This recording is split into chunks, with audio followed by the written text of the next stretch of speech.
Bismillahirrahmanirrahim. Assalamualaikum warahmatullahi wabarakatuh.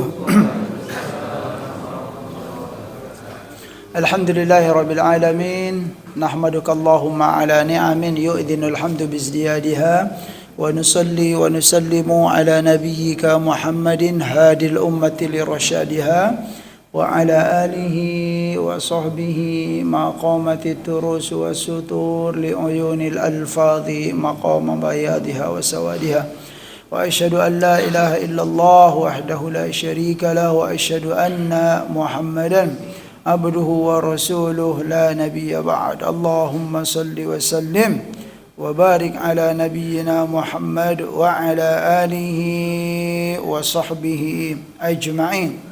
أما بعد فقال الله تعالى في القرآن الكريم أعوذ بالله من الشيطان الرجيم فتعالى الله الملك الحق ولا تعجل بالقرآن من قبل أن يقضى إليك وحيه وقل ربي زدني علما وقل ربي زدني علما سبحانك لا علم لنا إلا ما علمتنا إنك أنت العليم الحكيم ولا حول ولا قوة إلا بالله العلي العظيم.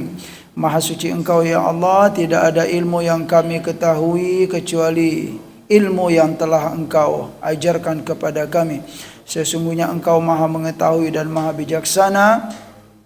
Wala haula wala quwwata illa billahil aliyyil azim. Kaum muslimin, kaum muslimah, jemaah salat subuh Masjid Jabal Rahmah rahimakumullah. Mari kita meningkatkan ketakwaan dan rasa syukur kehadiran Allah Subhanahu wa taala atas nikmat-nikmat yang telah diberikannya kepada kita, kepada kedua orang tua kita dan kepada seluruh hamba yang kita sayangi dalam hidup ini. Nikmat iman, nikmat Islam, nikmat kesempatan, nikmat kesehatan, nikmat kemudahan-kemudahan hidup dan nikmat-nikmat yang lain.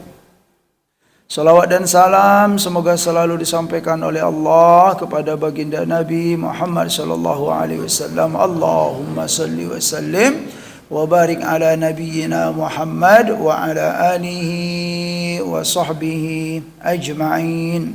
Amma ba'du, alhamdulillah hari ini kita bisa bertemu kembali untuk melanjutkan kajian kita, yaitu pembacaan kitab Riyadhus Shalihin min kalami Sayyidil Mursalin sallallahu alaihi wasallam. Baiklah, kita masih dalam bab at-ta'awun 'alal birri wat taqwa, yaitu bekerja sama dalam kebaikan dan ketakwaan kepada Allah Subhanahu wa taala. Qala Allah taala wa ta'awanu A'udzu billahi minasyaitonir rajim wa ta'awanu 'alal birri wat taqwa wa la ta'awanu 'alal itsmi wal 'udwan. Saling bekerjasamalah kalian dalam kebaikan dan ketakwaan, dan jangan kalian bekerjasama dalam dosa dan permusuhan, ya. Kemudian Allah berfirman, wal 'asri innal insana lafi khusr illa alladhina amanu wa 'amilus solihat wa tawasaw bil haqqi wa tawasaw bis sabr. Hadis yang pertama kita sudah dapatkan, yaitu tentang barang siapa yang menyiapkan, ya, seorang pejuang untuk berperang, ya, sesungguhnya dia telah ikut berperang itu sendiri. Nah itu. Jadi sekalipun kita belum bisa untuk ikut berperang, tetapi kita berperan gitu loh. Berperan untuk menyiapkan orang-orang yang akan berperang. Maka kata Nabi sallallahu alaihi wasallam, faqad ghaza. Ya, man jahaza ghaziyan fi sabilillah faqad ghaza. Wa man khalafa ghaziyan fi ahlihi bi khairin faqad ghaza. Baik itu secara umum maupun di keluarganya, Bapak Ibu. Ya, fi ahlihi kata Nabi. Ya, kalau secara umum ya mungkin jamaah, komunitas atau sebuah negeri gitu kan. Kalau kita berperan, maka ya kita juga dapat pahala perang fisabilillah tersebut. Itu secara umum. Untuk keluarga pun disebut oleh Nabi sallallahu alaihi wasallam. Ya, kalau kita punya anak gitu kan, ya kemudian kita siapkan ya, terutama makna berperang di situ jamaah sekalian, saya sering menyampaikan. Jadi kalau kita bertemu dengan makna perang ya, atau berjuang fisabilillah dalam Al-Quran atau dalam hadis, maka makna pertamanya memang terjun ke medan perang itu loh Pak. Itu makna pertamanya ya, jihad itu Pak. Jadi jihad itu jangan dipindahkan dulu ya, maknanya ke makna yang kedua dan ketiga. Makna jihad itu memang memang terjun ke medan perang. Kalau memang perang itu sudah ditetapkan oleh syariat Islam, benar nggak itu perang atau jihad, gitu dia. Makna yang lainnya baru selain dari terjun ke medan perang, seperti ya, orang tua mencari rezeki, iya itu termasuk jihad gitu Pak ya. Ibu-ibu di rumah tangga ya, sungguh-sungguh gitu kan ngurus rumah tangganya, itu juga jihad. Iya memang begitu ya, tetapi itu makna berikutnya. Iya. Ya jamaah sekalian yang dimuliakan oleh Allah Subhanahu wa taala, jangan sampai ya kita memakai makna yang kedua dulu gitu loh. Ya, itu jihad itu bukan hanya berperang saja gitu kan. Nah, terus kita langsung pakai makna yang keduanya. Nah, gitu loh. Enggak bisa Bapak Ibu, jamaah sekalian. Memang makna yang pertamanya memang terjun ke medan perang. Nah, setelah itu barulah ya makna-makna kebaikan yang lain. Ya, baik itu untuk lingkungan secara umum maupun untuk di keluarga, fi ahlihi, maka kata Nabi SAW, faqad ghaza, maka sungguh dia juga ikut berperan dalam berperang fi sabilillah. Ya, misalnya makna yang lainnya ya seperti orang tua menyiapkan ya anak-anaknya ya agar menjadi ulama gitu kan. Nah, gitulah. Maka orang tua tersebut dia dapat pahala kebaikan ya, atau juga dapat kemuliaan seorang ulama tersebut, sekalipun orang tuanya tidaklah ulama, tetapi beliau menyiapkan ya putra-putrinya agar menjadi ulama. Itulah perjuangan orang tua. Itu contoh jamaah sekalian yang dimuliakan oleh Allah Subhanahu wa taala, dapat pahala kebaikan tersebut. Baiklah, hadis yang pertama hari ini, an Abi Sa'id Al-Khudri radhiyallahu anhu, anna Rasulullah sallallahu alaihi wasallam ba'atha ba'than ila Bani Lihyan min Hudzailin faqala lian ba'ith ya, lian ba'ith min kulli rajulaini ahaduhuma wal akharu wal ajru bainahuma. Ya, apa kata Nabi dari Abu Sa'id Al-Khudri radhiyallahu anhu, bahwa suatu hari Rasulullah sallallahu alaihi wasallam ba'atha ba'than. Ba'atha ya, ba'athu itu mengutus ya seorang utusan kemana? Ila Bani Lihyan min Hudzailin. Ada ke suatu kabilah dari Lihya, kabilah Bani Lihyan, yang mana Bani Lihyan ini termasuk kabilah dari Hudzail ya. Hudzail itu juga suku yang besar ya di negeri Arab sana ya. Faqala, lalu Rasulullah sallallahu alaihi wasallam bersabda, mestinya ya, dari setiap suku itu mengutus ya rajulaini gitu kan, dua orang ya, utusan. Ahaduhuma ya, misalnya dari setiap suku itu mengutus ya seseorang ya, mengutus seseorang yang apa? Yang mengutus ya, wal ajru ya bainahuma gitu kan. Yang mengutus dan yang diutus ya, maka dia semuanya dapat pahala kebaikan. Yaitu mengutus untuk apa? Untuk berdakwah di jalan Allah Subhanahu wa taala di sini. Karena memang dalam sejarahnya Bani Lihyan min Hudzail tersebut ya, karena apa? Kanu musyrikina ya, sebelum apa? Mereka masuk Islam, mereka itu tercatat dalam sejarah masih musyrikina, belum beriman kepada Allah Subhanahu wa taala. Lalu ya diutuslah ya setiap orang ya, kemudian ya itulah semuanya itu akan dapat pahala kebaikan. Karena apa? Karena bekerja sama dalam kebaikan ya. Arada ayyursala ya, apa maksud dari ba'atha itu adalah mengutus, yursil. Banu Lihyan disebutkan di sini ashharu batnin min Huzail, wa Hudzail qabilatun min qabailil Arab al-mashhura, wa qad kana Banu Lihyan musyrikina indama ba'atha ilaihim Rasulullah sallallahu alaihi wasallam. Ya, ketika Rasulullah mengutus ya utusan ke sana yaitu untuk berdakwah, mereka pada waktu itu belum berislam, belum masuk Islam. Ya. Jadi begitu ya jamaah sekalian yang dimuliakan oleh Allah Subhanahu wa taala, yang apa ya, yang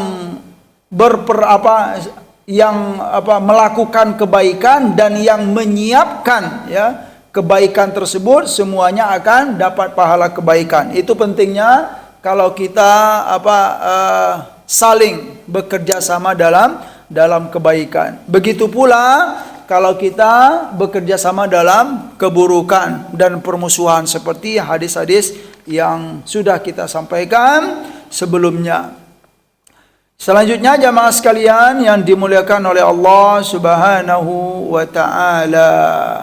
An Ibni Abbas radhiyallahu anhuma anna Rasulullah sallallahu alaihi wasallam laqiya rakban birrauha faqala manil qaum, qalu al-muslimuna, faqalu man anta, qala Rasulullah, farafa'at ilaihi imra'atun sabiyan faqalat alihadha hajjun ya,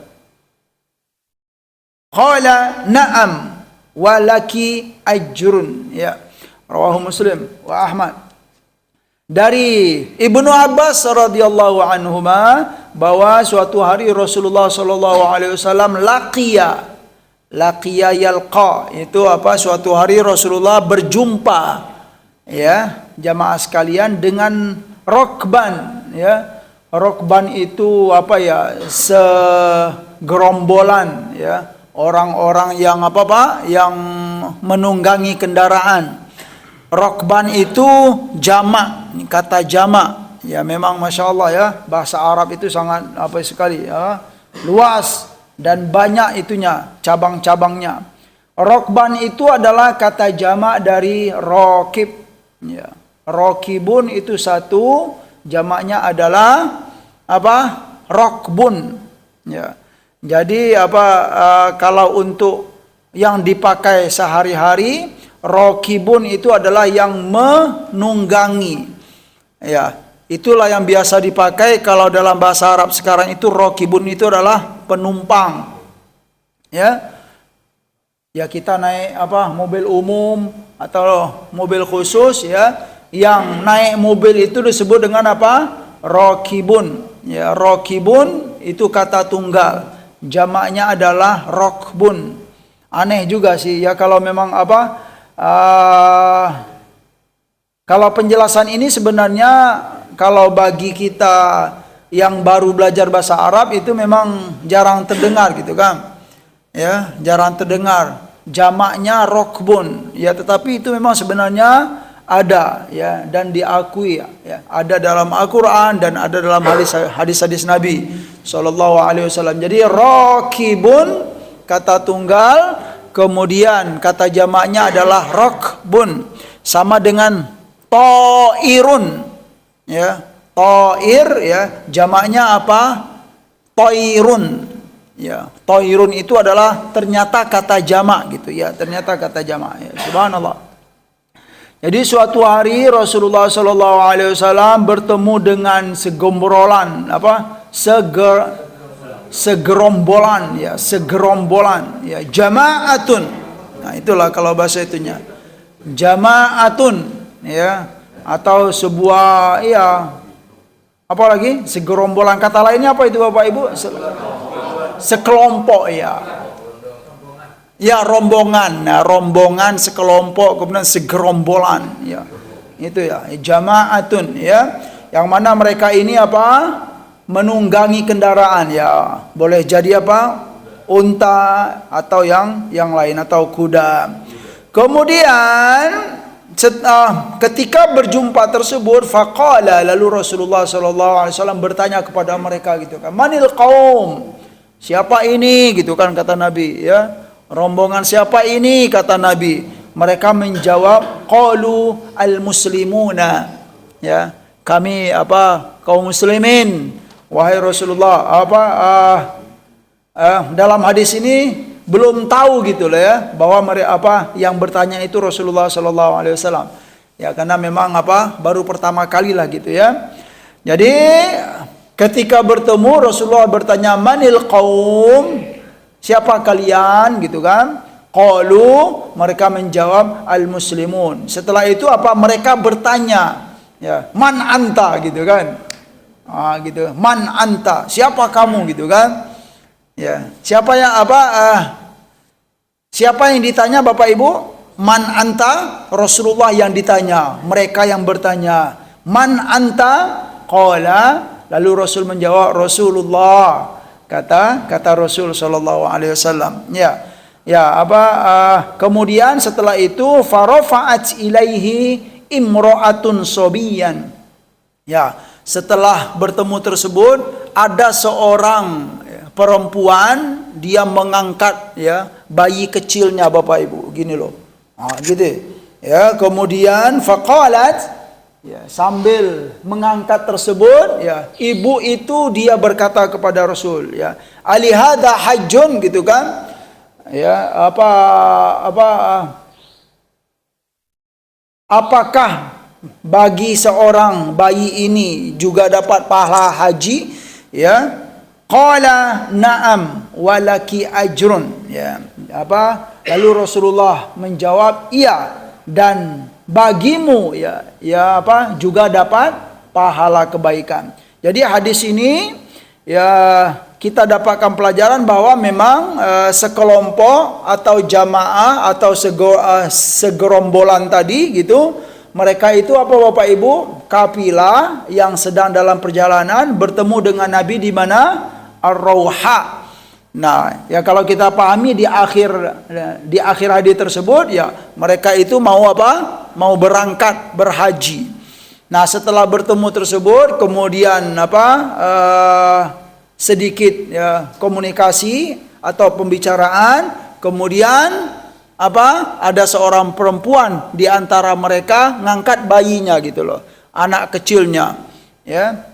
Yang mana si anak kecil itu bagaimana Bapak Ibu? Ikut berhaji lah. Nah, gitulah kita pahami ya. Ikut berhaji. Lalu si ibu itu berkata, wahai Nabi ya, karena si anak kecil ini juga ikut berhaji gitu kan, apakah dia dapat pahala haji gitu kan?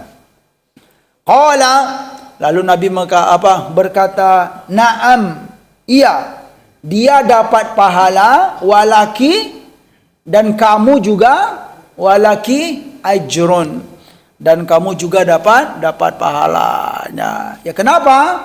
Karena si ibu tadi membawa ya anaknya untuk berbuat kebaikan, ya amal soleh, yaitu berhaji.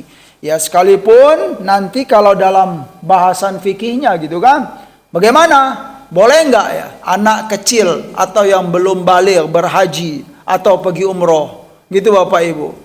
Nah, kira-kira boleh nggak Bapak Ibu? Ya boleh. Kemudian dia dapat pahala nggak? Ya dapat pahala, gitu loh. Tetapi ya untuk bahasan hukumnya Apa? Bismillahirrahmanirrahim. Kata para ulama itu, ya hajjus sobiyu jaizun wa sahihun wa yu'jaru alaihi. Ya, hajinya anak kecil atau apa? Bayi itu jaizun. Jaiz itu boleh. Wa sahihun, dan sah. Wa yu'jaru alaihi, dan dia diberi pahala, ya. Anak kecil itu dapat pahala kebaikan lah, ya, atau keberkahan lah dari hajinya itu. Walakin la yusqitu anhu, ya, hajjatul Islam ba'dal bulugh.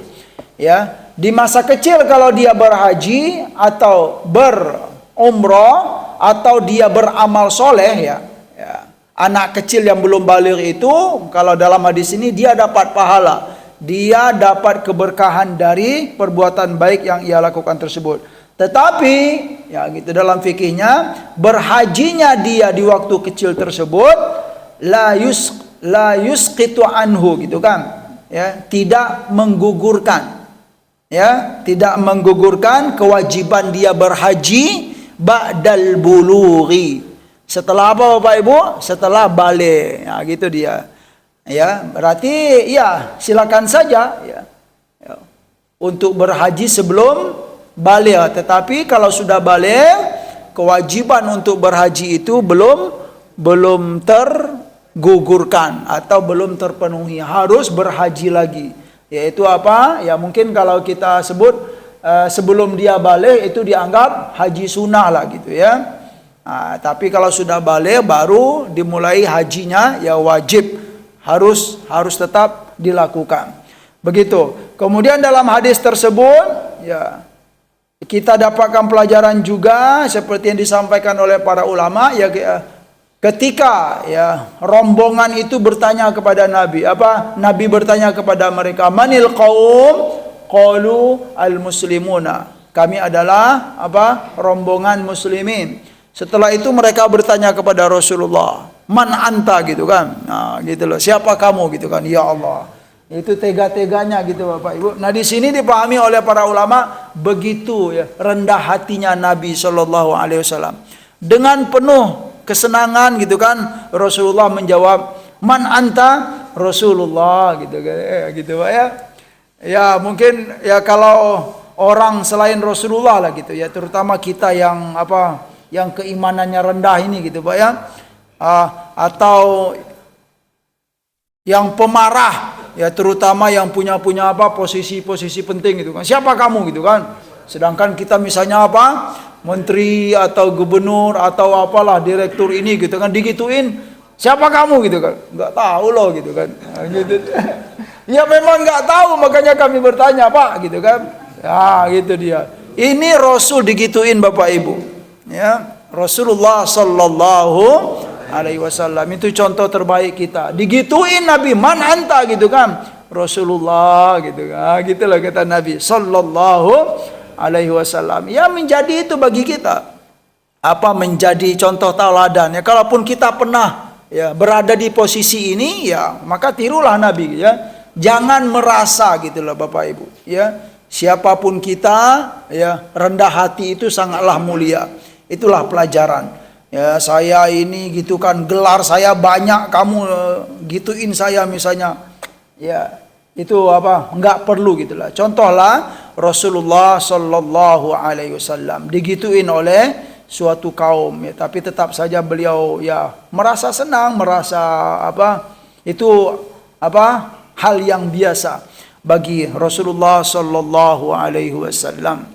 Hadis berikut, jamaah sekalian yang dimuliakan oleh Allah Subhanahu wa taala. An Abi Musa Al-Asy'ari radhiyallahu anhu, anin Nabi sallallahu alaihi wasallam annahu qala. Dari Abu Musa Al-Asy'ari radhiyallahu anhu, dari Nabi sallallahu alaihi wasallam, bahwa Rasulullah sallallahu alaihi wasallam bersabda. Apa kata Nabi dalam hadis ini jamaah sekalian? Al-khazinul muslim al-aminu alladhi yunaffidhu ma umira bihi fayu'tihi kamilan muwaffara tayyiban bihi nafsuhu fayadfa'uhu ila alladhi umira lahu bihi ahadul mutasaddiqina. Muttafaqun alaih, Bukhari wa Muslim wa Ahmad, ya, hadis yang sahih. Jadi dalam hadis ini Rasulullah sallallahu alaihi wasallam bersabda, al khazinul muslim, ya, al amin. Al khazin itu orang yang yang dijadikan tempat menitip sesuatu, atau khazin itu adalah tempat menyimpan, ya. Ya, khizana, al-khazin, ya, atau penjaga sesuatu, khazin. Ya. Maksudnya di sini adalah orang yang dipercayai untuk Bapak Ibu meletakkan sesuatu. Gitu loh. Ya, contohnya apa? Ada orang yang nitip barang. Itu yang menjaga barang tersebut disebut dengan al-khazin. Kata Nabi, al-khazinul muslim al-aminu, ya, seorang muslim yang menjadi khazin, ya, penjaga sesuatu, ya, kemudian dia al-amin, ya, sangat, ya, amanah sekali dalam pekerjaannya itu, ya. Alladzi yunafidhu ma umira bihi, yang mana dia setelah dipercayai untuk menjaga sesuatu, ya, mungkin contoh yang tepatnya di sini jamaah sekalian? Uang. Ya, dipercayai oleh orang banyak untuk menjaga uang, ya, menjaga titipan, ya. Kemudian setelah dia memegang kepercayaan tersebut, yunafidhu ma umira bihi, kemudian dia melaksanakan apa yang dipercayakan kepada dia. Itu Bapak Ibu. Fayu'tihi kamilan muwaffara, ya. Misalnya ada seseorang yang dipercayai untuk memungut sedekah. Ya, kayak itulah, kayak amil zakat, ya, atau mengumpulkan sedekah secara umum, ya. Banyak misalnya kan, dana dari orang yang bersedekah itu sangat banyak sekali. Nah, kemudian dia kan diperintahkan atau dipercayai oleh jamaah untuk melaksanakan tugas, yaitu menyampaikan, ya, harta sedekah itu kepada yang berhak. Nah, ketika dia menyampaikan atau melaksanakan tugas itu, fayu'tihi kamilan muwaffira, ya, muwaffara, ya, dia memang memberikan, ya, semua harta yang dititipkan kepada dia itu, harta sedekah itu memang diberikan semuanya, Pak, ya, dengan sukarela dan senang sekali, gitu kan, ya, tidak mengambil, nah gitu loh, ya, tidak mengambil yang bukan haknya dia, atau dia sampaikan sempurna, ya, tidak ada berlebih, tidak ada yang kurang. Kemudian thayyibatan bihi nafsuhu, dengan penuh keridhaan, Pak, ya, dia melaksanakan tugasnya itu dengan penuh keridhaan. Maksudnya apa itu jamaah sekalian? Orang kalau amil zakat atau yang mengumpulkan sedekah, kalau sedekah itu sedikit mungkin biasa, Pak, ya. Nah, itu maksudnya thayyibatan itu dia ridho, ya, sekalipun kalau sedikit mungkin sangat biasa lah, gitu kan. Tapi kalau harta yang dia pegang itu berlimpah dan banyak, nah gitu loh, mungkin sebagai bagi hamba-hamba yang nggak kuat imannya, gitu kan, wah, gitu kan, sebanyak ini, gitu kan, hanya untuk orang saja, gitu kan, saya mana. Nah, itu dia kalau sudah berlimpah harta tersebut. Tetapi hamba yang baik itu, kata Nabi SAW, ya, sebanyak apapun harta yang ia pegang, harta sedekah orang itu, tetapi karena dia dipercayai, ya, untuk menyampaikan harta tersebut, maka semuanya disampaikan dia, ya. Kemudian dia menyampaikan itu atau mendistribusikan tersebut dengan penuh keridhaan, nggak mikir-mikir nggak berat begitu, Pak, karena memang itu tugas, ya. Fayadfa'uhu ila alladhi umira lahu bihi ahadul mutasaddiqaini. Ya, yang jelas maknanya adalah dia menunaikan sesuai dengan apa yang diperintahkan atau yang ditugaskan kepada dia. Ya. Maka apa jamaah sekalian yang dimuliakan oleh Allah Subhanahu wa taala? Ya, jika dia melakukan itu, maka dipastikan yang bersedekah dapat pahala kebaikan, dan apa lagi?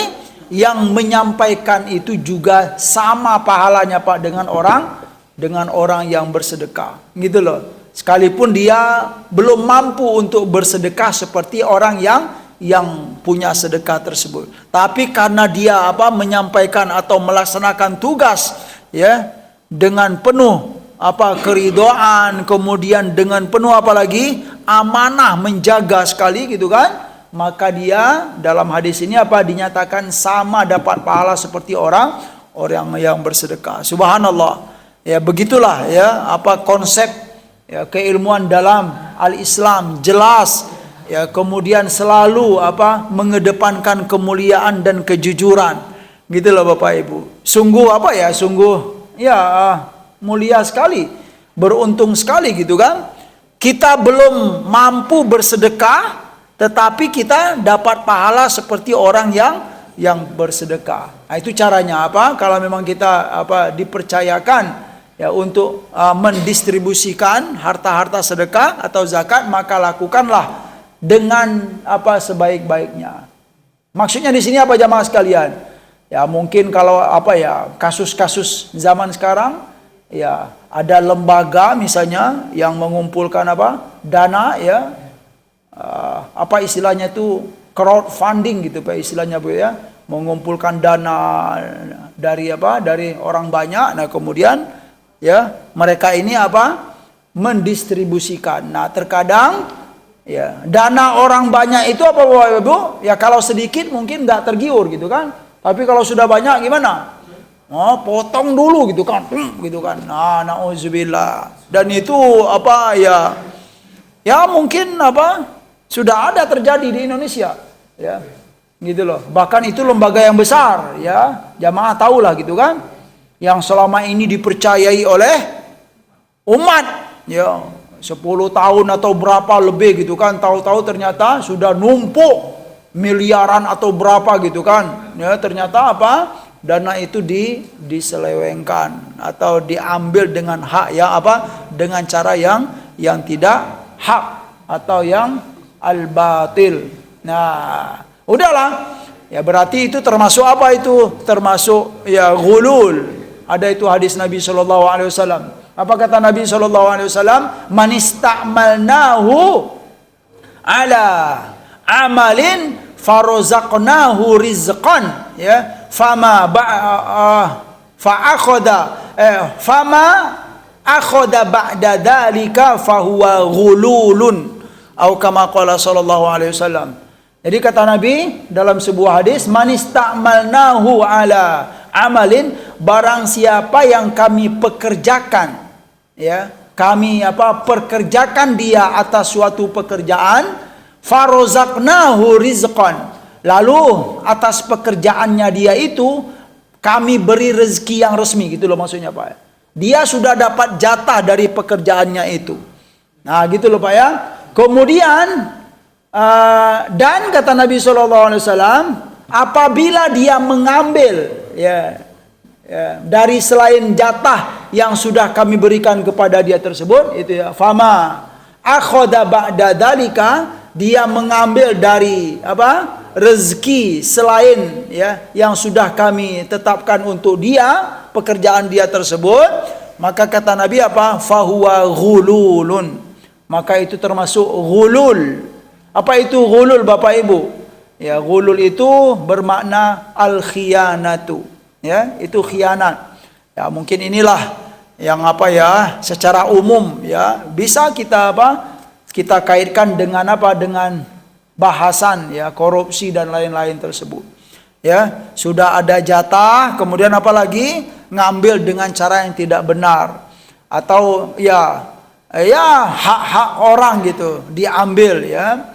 Nah, itu termasuk ghululun, kata ghulul dalam hadis Nabi sallallahu alaihi wasallam.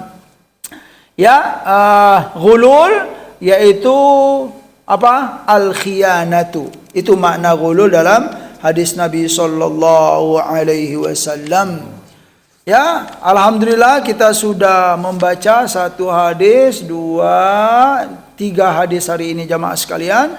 Semoga ini bermanfaat terutama bagi kami yang menyampaikan dan buat kita semua yang mendengarkan. Insyaallah semoga kajian kita atau pertemuan kita diberkahi dan diridhoi oleh Allah Subhanahu wa taala. Dan kita selalu bermohon kepada Allah agar kita diberikan ilmu yang bermanfaat. Bermanfaat untuk diri, bermanfaat untuk keluarga, dan bermanfaat untuk lingkungan sekitar. Waalaikumsalam warahmatullahi wabarakatuh. Iya Pak.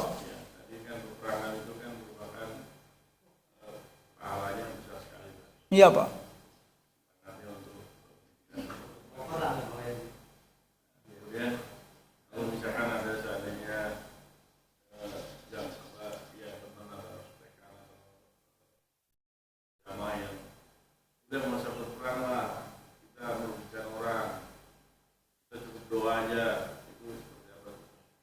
Ya, Masya Allah. Ya, saya sudah jelaskan Pak ya. Bagaimanapun ya jihad fisabilillah itu sangat mulia sekali. Kita kalau baca Al-Quran Pak, ayat-ayat jihad itu ternyata banyak sekali Pak. Ya, kemudian saya juga sudah menyampaikan ya dalam kitab At-Targhib wa Tarhib Pak, ya kumpulan hadis tentang anjuran-anjuran Nabi dan larangan Nabi. Itu fadilah jihad itu memang wah sekali. Ya, gitu loh. Kita temukan dalam kitab tersebut Pak, fadilah puasa. Ya hadisnya ya dikutip oleh Imam Ibnu Hajar paling berapa gitu Pak. Fadilah qiyamul lail misalkan. Fadilah apa lagi? Fadilah zikir, fadilah ini, fadilah itu. Ya paling hadisnya berapa Pak? Ya 7 atau belasan gitu loh. Tapi kalau di saat bicara tentang fadilah jihad itu Pak, puluhan Pak, 50 lebih. Ya. Dikutip oleh beliau. Memang ya perkara yang yang mulia sekali. Nah, cuman ya penting untuk diketahui dan diingat-ingat. Kita harus memahami betul konsep jihad itu, jangan sampai salah ya Pak ya. Saya sering menyampaikan, jangan sampai menurut kita jihad tapi menurut Islam enggak jihad. Kan bahaya itu Pak. Ya karena konsekuensinya besar. Kalau berjihad itu kemudian kalau kita gugur bagaimana Pak? Mati syahid gitu kan. Tapi yang benar-benar jihad. Nah, kan bahaya kan? Kalau menurut kita jihad tapi menurut Islam enggak jihad, lalu gugur dia. Gugur. Terus bagaimana itu Pak? Syahidkah itu? Nah, bahaya kan, rugi. Karena enggak tahu fikih jihadnya. Jadi memang jihad itu mulia, ya, tidak ada diragukan lagi baik dalam Al-Qur'an maupun dalam hadis. Kemudian yang kedua, kita harus betul-betul memahami agar tidak salah paham ya fikih jihad tersebut. Terus bagaimana kalau kita bertemu dengan saudara ya atau teman atau tetangga ya yang punya prinsip nggak usahlah ikut berjihad gitu kan ya kalau bisa kita berdoa mendoakan saja ya. Dari pernyataan itu sebenarnya ya bisa kita petiklah beberapa poin kenapa beliau mengatakan begitu atau punya prinsip begitu. Yang pertama, boleh jadi ya nggak berani gitu Pak ya, takut jihad itu sendiri ya gitu. Kenapa harus didahulukan tidak ikut jihad dulu ya? Kalau memang itu Bapak Ibu kalau memang perintah jihad atau waktu jihad itu sudah tiba gitu loh Bapak Ibu ya, maka yang paling dianjurkan itu ikut, bukan berdoa ya. Itu ya waduh, saya jadi teringat itu tuh kajian fikih prioritas ya, di Al-Kautsar saya sampaikan itu Pak. Ada bahasanya Pak. Jadi kalau memang sudah tiba perintah jihad. Nah perintah jihad ini juga ada itunya. Ada fikihnya Pak, ya. Ditentukan oleh pemimpin gitu loh Pak ya. Bukan kehendak kita kayak kita sekarang misalnya, ya pengen ikut ke Palestina misalnya, ke Gaza. Ya, kita harus ada proses juga gitu kan. Bagaimana dengan izin dari negara kita gitu. Itu harus rapi Pak. Ya.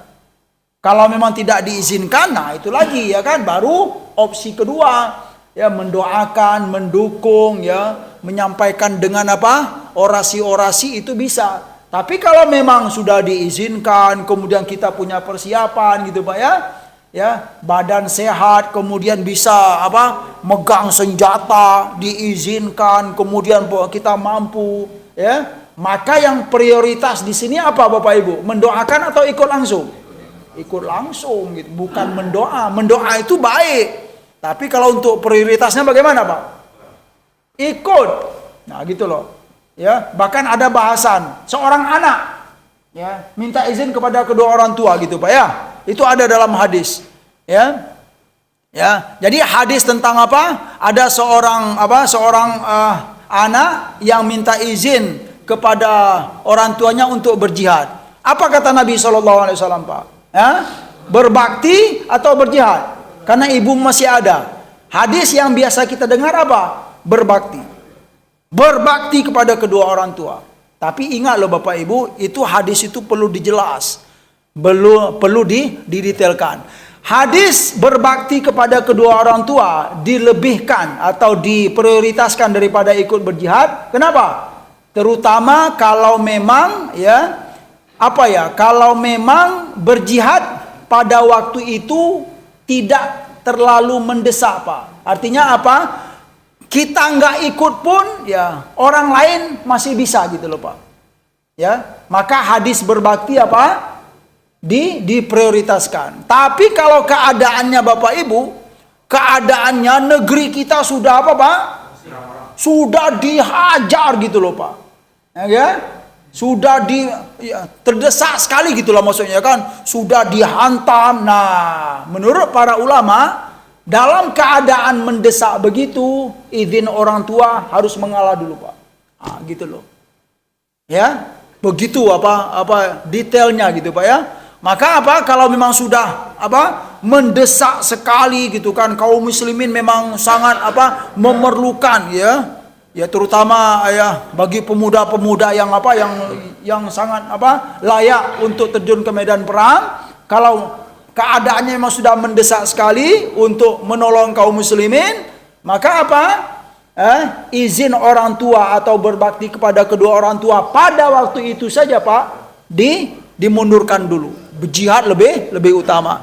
Tapi memang secara umum hadis yang biasa kita pahami memang betul. Ya, tetapi itu waktunya bagaimana gitu loh. Kalau memang misalnya jihadnya bulan depan nih gitu kan, kita siap-siap jihad nih Bapak ya. Jihadnya bulan depan. Kemudian kalaupun kita nggak ikut gitu kan, orang juga masih banyak yang bisa mewakili kita. Nah, kalau keadaannya begitu, perang belum terjadi ya, kaum muslimin pun masih bisa untuk Bapak Ibu mempersiapkan. Ya, kita nggak ikut pun juga nggak apa-apa misalnya gitu kan. Maka kalau begitu keadaannya hadis berbakti kepada kedua orang tua itu memang sangat tepat sekali untuk didahulukan daripada jihad. Artinya izin orang tua gitu loh Pak ya. Izin orang tua masih diprioritaskan. Kalau beliau mengizinkan ya ikut.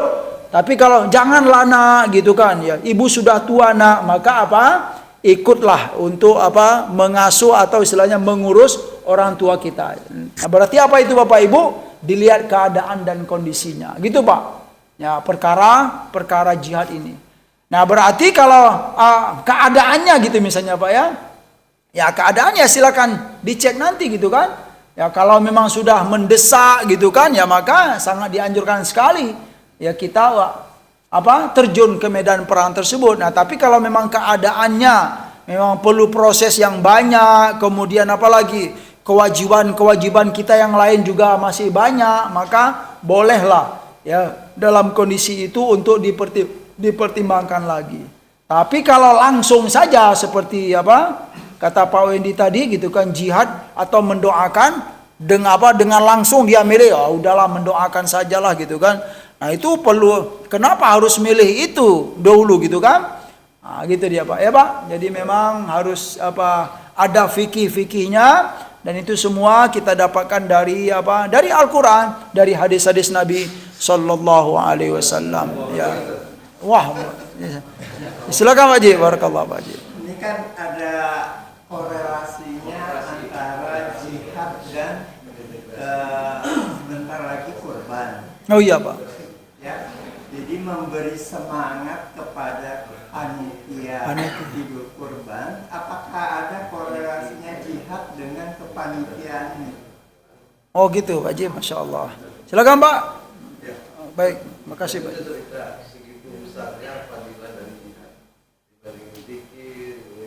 Ya, amal-amal soleh yang lain, ya. Masya Allah. Apakah artinya disimpulkan bahwa Allah menawarkan surga kepada kita dengan cara yang mudah, dengan cara jihad?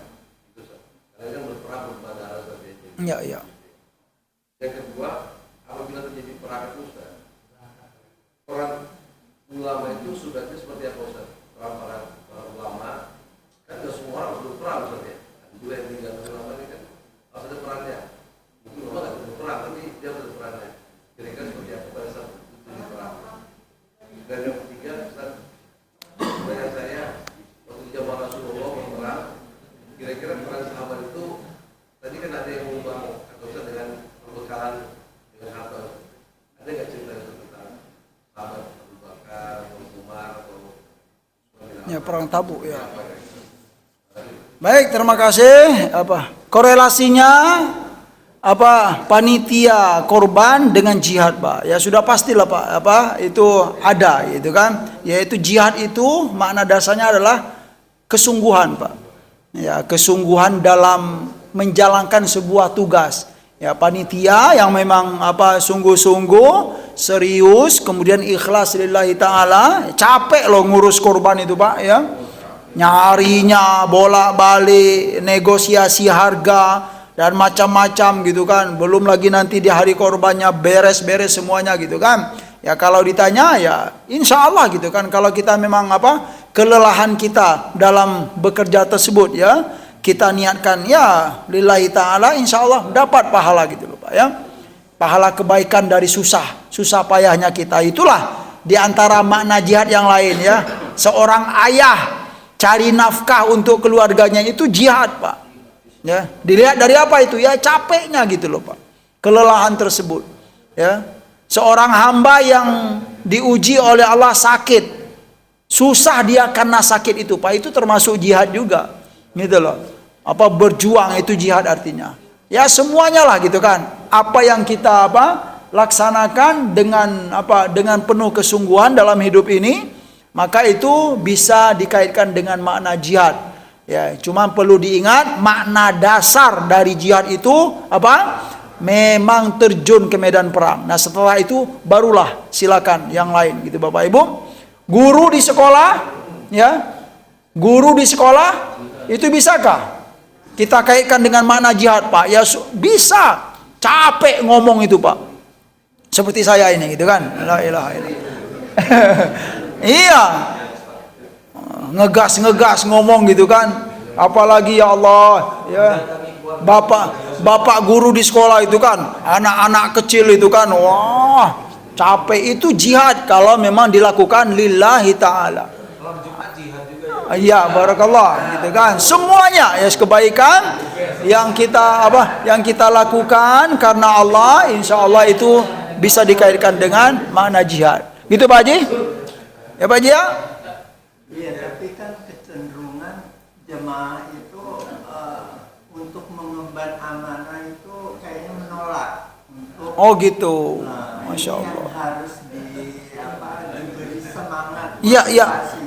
Supaya kepanitiaan itu semangat untuk Mengurus Pak Haji. mengurus dan menerima amanah sebagai salah satu jihadnya ini. Iya, Masya Allah. Iya, berarti itu perlu itu aja Pak Haji, istilahnya pemahaman, kemudian fikihnya ya, kemudian ya itu tadi gitu kan, gairah untuk berbuat baik itu memang perlu untuk dikuatkan kembali. Gitu aja sih kalau menurut saya. Kalau menolak dengan amanah ini, Ya secara umum sih ya berarti menolak kebaikan gitu loh Pak Haji. Nah, gitu aja ya, menolak kebaikan atau belum siap untuk menerima kebaikan. Gitu aja kalau bagi saya. Itu Pak Haji ya. Menolak kebaikan atau belum belum siap untuk menerima sebuah kebaikan, ya ujung-ujungnya rugi lah gitu ya. Tapi itu sebenarnya memang dikaitkan diserahkan kepada pribadi masing-masing aja ya. Dan kita pun juga harus mengakui Pak ya, nggak boleh dipaksakan gitu. Kenapa beliau nggak mau ya kalau memang belum sanggup ya bagaimana lagi gitu kan. Jangan terlalu dicek itu kan, ini nggak mau berjihad ini gitu kan ya, seperti itu nanti Pak Haji ya, memaksakan. Iya. Ya, itu pilihan pribadi Pak Haji. Ya, pilihan pribadi, dan kita pun juga harus melihat kemampuan seseorang gitu kan. La yukallifullahu nafsan illa wus'aha. Ya, Allah pun juga melihat ya kemampuan setiap hambanya dalam melaksanakan amal-amal soleh. Dan tetap ya ada tingkatan-tingkatannya, dan tingkatan-tingkatan amal soleh itu akan diraih sesuai dengan apa Bapak Ibu? Dengan kekuatan iman, kemudian bekal keilmuan yang cukup gitu loh. Jadi memang harus dilihat semuanya ya. Gitu. Yang kedua, apa Pak Raja tadi? Ya, keutamaan jihad. Apakah itu artinya kalau mau menyampaikan kepada kita ini loh cara yang mudah dan cepat menembus surga? Oh ya, surga, betul. Yang kedua tadi apa Pak Raja? Peran ulama. Apakah ulama harus berperan atau juga ya, yang ketiga contoh dalam di masa para sahabat. Iya. Ya. Surga gitulah. Diraih dengan perang. Itu memang ada dalam riwayat Bapak Ibu. Di antara ya hadis-hadis tentang fadilah jihad itu ya banyak dikaitkan gitu kan, berjuang di jalan Allah itu adalah untuk apa Bapak Ibu? Meraih surganya Allah. Ya, dan itu adalah cara yang terbaik. Nggak bisa dipungkiri. Makanya para sahabat itu kalau tiba seruan untuk jihad itu memang segera Bapak Ibu. Nggak takut-takut dan senang ya. Karena memang mati syahid itu kekurangan-kekurangan kita selama ini itu habis semuanya Pak. Ya, kekurangan-kekurangan itu Pak. Jadi sempurna semuanya. Memang itu diantara, nggak bisa dipungkiri. Jadi di antara cara yang terbaik untuk meraih surganya Allah itu di antaranya yaitu memang berjihad. Ya Pak ya. Banyak sekali hadis-hadis tentang itu. Kemudian yang kedua, peran ulama. Ya, peran ulama ya menguatkan sebenarnya Pak. Ya, menguatkan dan meyakinkan ya orang-orang yang berhak untuk ikut jihad tersebut. Jangan ragu ya. Ada ayatnya, ada hadis-hadis nabinya sallallahu alaihi wasallam. Nah, tentu peran ulama di sini memang betul-betul ya. Memang ulama yang hakiki gitu loh Pak. Ya, jangan sampai dia disebut seorang ulama tetapi ternyata keilmuannya melenceng. Itu memang harus diperhatikan karena ini sangat penting. Nah, itulah yang saya sampaikan, harus tahu fikih jihad itu. Ya, harus tahu fikih jihad agar tidak salah paham. Jangan sampai menurut kita jihad tapi menurut Islam nggak jihad. Nah itu tadi karena nggak ada ilmunya. Jadi peran ulama bagaimana? Silakan. Ya. Oh ya, mungkin kita pernah bertanya gitu kan. Seorang ulama itu apakah hanya menguatkan saja, menyampaikan materi saja, atau juga ikut berjihad? Ya, yang sebaiknya menyampaikan materi, memotivasi, dan sebaiknya juga ikut berjihad, bukan hanya menyampaikan saja. Nah, lain lagi misalnya seorang ulama itu sudah sepuh gitu kan. Nah, gitu dia. Maka dalam syariah Islam memang ada kelonggaran. Jadi yang pergi jihad itu juga ada itunya Bapak Ibu. Ya, ada kriteria-kriterianya. Ya, kalau beliau masih kuat ya berbicara, memotivasi, tapi nggak kuat lagi berjalan misalnya. Nah itu dimaafkan, ya diperbolehkan. Apa? Anak-anak, perempuan, orang tua yang sudah uzur itu kan nggak semuanya berperan kan Pak. Beberapa kan laki-laki yang kuat yang sehat. Iya. Kan para ulama kan dibutuhkan Ustaz ya. Iya. Ini dalam berperan ulamanya kan tetap harus ada yang standby Ustaz ya. Oh iya, apa? Ya, apa? Jadi dalam banyak riwayat hadis kita temui gitu ya. Jadi apa? Kalau memang ya, kalau memang dibutuhkan ya semuanya berperang ya tidak ada masalah Pak. Ya, tapi memang untuk standby menjaga itu juga ada ayat-ayatnya seperti apa? Tidak semestinya gitu kan. Ya, falaula nafarum min kulli firqatin ta'ifatun liyatafaqahu fid din wa liyunziru qaumahum idza raja'u ilaihim la'allahum yahdharun, yaitu ada dalam surat At-Taubah ya, bahwa tidak semestinya ya semua kalian itu pergi ke medan perang gitu kan. Nah, gitu. Sebaiknya apa kata Allah Subhanahu wa taala, adalah sebagian dari mereka itu apa? Sekelompok ya, komunitas atau nafaran gitu kan. Ya paling tidak apa istilahnya satu orang atau beberapa orang gitu kan yang menyiapkan dirinya, menyiapkan waktunya untuk apa? Tafaqquh fid din. Jadi tidak semestinya semuanya pergi jihad. Kaum muslimin itu kalau bisa ada juga yang apa? Yang jaga kandang, tapi jaga kandangnya itu apa? Untuk tafaqquh fid din. Ya, menuntut ilmu agama. Karena kalau berjihad semua nanti nggak ada yang nuntut ilmu agama. Itu juga ya kemudian dikaitkan juga nuntut ilmu agama itu sama dengan berjihad juga gitu kan. Nah itu dia, semuanya adalah kebaikan dan kebaikan. Ya, insya Allah. Kemudian yang ketiga, adakah ya di masa Rasulullah SAW para sahabat yang menyumbang gitu kan? Ya kalau menyumbang dan berinfak itu sangat banyak sekali. Ya. Nah, cuman memang kalau kebanyakan sih yang kita perhatikan di saat tiba seruan untuk berjihad, memang kebanyakan para sahabat itu Bapak Ibu semangat dan bergairah, tidak ragu-ragu. Ya bahkan kalau yang ragu-ragu itu disebut apa Bapak Ibu? Iya, munafiqin, al-mukhalifin ya, al-mukhalifin itu tercela. Ya, yang ragu-ragu untuk pergi berjihad karena takut atau karena sudah terbiasa dengan kesenangan dunia itu tercela. Itu rata-rata. Tapi kalau untuk menyumbang dan berinfak di jalan Allah sangatlah banyak sekali. Ya kita tahulah di perang-perang yang diikuti oleh Rasulullah SAW. Ya kita mau pilih yang mana dipersilakan, disesuaikan dengan kemampuan kita dan disesuaikan dengan keadaan kita. Namun ya, kita harus sepakat bahwa apa Bapak Ibu? Bahwa memang makna jihad yang dasarnya itu adalah memang turun ke medan perang secara real. Ya, itu makna dasarnya. Makna yang berikutnya silakan dikembangkan semua amal soleh yang membutuhkan ya kesungguhan ya dan tenaga sehingga kita bisa capek. Kalau kita lakukan itu ya lillahi ta'ala, maka itu bisa dikaitkan dengan makna jihad fisabilillah. Sekian, subhanakallahumma wa bihamdika asyhadu an la ilaha illa anta astaghfiruka wa atubu ilaik. Wa sallallahu ala nabiyyina Muhammad wa ala alihi wa sahbihi wa sallam wa akhiru da'wana anil hamdulillahi rabbil alamin.